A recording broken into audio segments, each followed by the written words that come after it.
As Nvidia's Pulsar backlight strobing technology will soon be released on new monitors, Zowie should finally have real competition for high motion clarity competitive gaming focused displays. Ideally, this will also lead to some more affordable monitors, which begs the question, is it still worth it to purchase an OLED for competitive games in 2026? Before I tell you my answer to this question, let me give you some background on myself. Although I would only consider myself to be an average to slightly above average player, I hope some of the takeaways in my experiences can be helpful if you're contemplating buying an OLED. The monitor that I've recently acquired and I'm now using is the Asus XG27 ACDNG, which is a 360Hz 1440p 3rd generation QD OLED panel.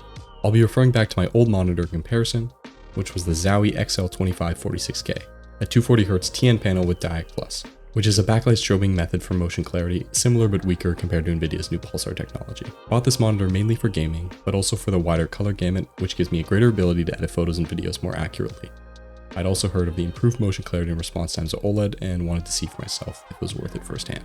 So the big question, does OLED provide a significant competitive advantage over high refresh LCD panels? In short, I don't really think so. If you're good on high refresh LCD, you might see minor improvements switching to OLED.